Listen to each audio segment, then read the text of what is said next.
अक्टूबर से मथुरा से चला है और अभी तक 7 जिलों में ये रथ घूम चुका है। और ये सामाजिक परिवर्तन रथ इसलिए चला है कि 2022 के चुनाव में सत्ता का परिवर्तन होना बहुत जरूरी हो गया है।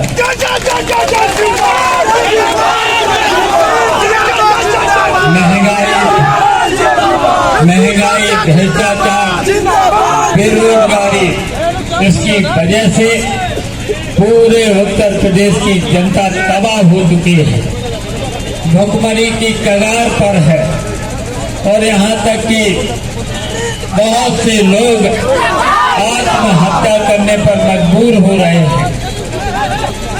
और सबसे ज्यादा किसान के साथ साथ मजदूर और मजलूम से लेकर के सभी परेशान हो चुके हैं। और ये सरकार करीब 10 महीना हो चुके हैं, दिल्ली की सड़कों पर किसान धरने पर बैठा है। जो कृषि के कानून आया था उसकी वजह से, वैसे तो उन्होंने निजीकरण के नाम पर जितनी भी संस्थाएं थी, जितनी भी मुनाफे की संस्थाएं थी, सबका निजीकरण करके बड़े बड़े उद्योगपतियों को सौंप दी। उसी तरीके से खेती पर भी नंबर था। फिर तो किसान तो मजदूर बन के रह जाएगा। और आपने देख लिया है कि एमएसपी की बात कर रही है, कानून भी बन गया है, लेकिन बताइए किसानों को जो न्यूनतम समर्थन मूल्य है क्या दे पा रहे हैं? और आपको याद होगा कि भारतीय जनता पार्टी के नेताओं ने, यहाँ तक कि प्रधानमंत्री ने, मुख्यमंत्री ने, सभी बड़े मंत्रियों ने जो वादे किए थे, एक भी वादा अभी तक पूरा नहीं किया है। एक भी वादा पूरा नहीं किया है। वादा याद है कोई वादा? सबसे पहले उन्होंने कहा था कि हम काला धन लाएंगे, 15 लाख रुपया डालेंगे। फिर कहा था इन्होंने किसानों की आय हम दोगुनी कर देंगे।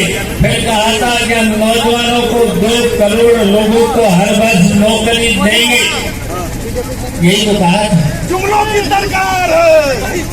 बताइए, ये कोई वादा पूरा नहीं किया। और इन्होंने महंगाई, हर चीज पे महंगाई, डीजल, पेट्रोल और यहाँ तक कि बिजली, एक साल में बिजली पर 4 बार इन्होंने पैसे बढ़ाए और बिजली देते नहीं।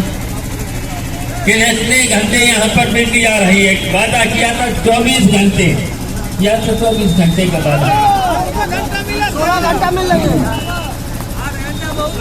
और कितनी महंगी कर दी बिजली, बहुत महंगी कर दी बिजली। यहाँ तक कि डीजल, पेट्रोल और गैस चूल्हा जो घर में खाना बनता है 400 रुपए से अब 1000 रुपए। डीजल 55 रुपए थी, पहले 55 रुपए थी जब इनके आने से, अब कितनी हो गई? पेट्रोल 63 रुपए थी, वो 110 रुपए हो गई। देखिए, पहले तो इन्होंने जनता को लूटा, जनता को लुटवाया, और जैसी दीपावली आई तो पेट्रोल पंप मालिकों को भी घाटा दे दिया। उन्होंने पहले जनता को लुटवा दिया और जब फायदा किसको हुआ? अच्छा, फायदा किसको हुआ? उन्हीं कर दिया। मैं पूछना चाहते 4 साल पहले, बताइए 4 साल पहले अडानी को कोई जानता है? नाम सुना था? अब एशिया में नंबर 1 अंबानी और नंबर 2 अडानी, दोनों को फायदा किया।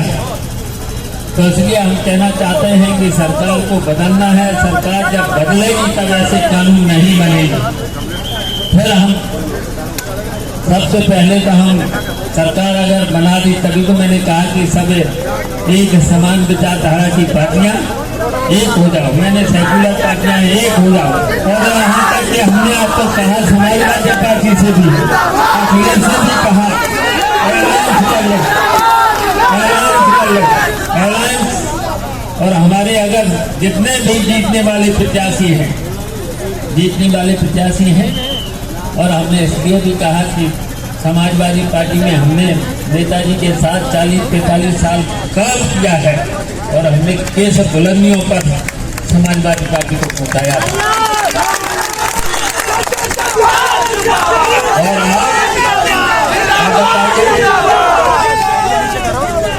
और अब उस पार्टी में क्या हाल है? तो इसलिए कहा मैंने एक हो जाओ और भारतीय जनता पार्टी की सरकार को हटाना है। इसलिए मैंने कहा है, तो मैंने कहा है कि हमारे बहुत सीनियर लीडर हैं, उनको कम से कम टिकट तो दे दो। ये जो मैंने कहा है, मैंने यही तो कहा है कि और सरकार बना लो, ये भी कहा, और मुख्यमंत्री बन जाओ, मैंने ये भी कहा।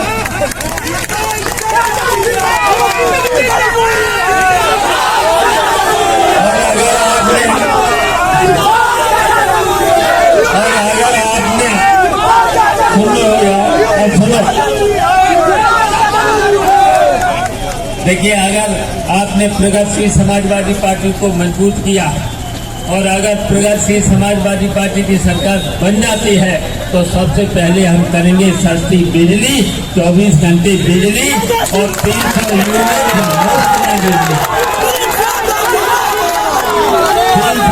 यूनिट मुफ्त में वादा करते हैं आपके सामने। अगर सरकार बनाई, आप लोगों ने सरकार बनाई, तो फिर ऐसे कानून हम नहीं बनाएंगे। हम बनाएंगे कि हर परिवार में कम से कम एक बेटे को सरकारी देने की जिम्मेदारी सरकार की, सरकारी नौकरी देने की जिम्मेदारी सरकार की।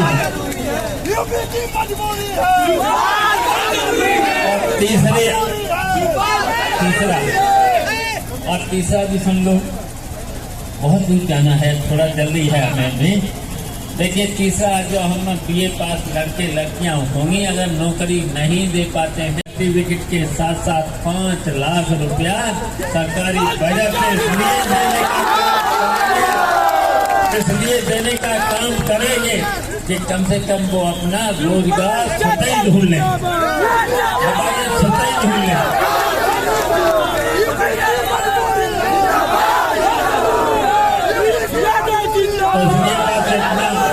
इसलिए आप सब लोगों को धन्यवाद।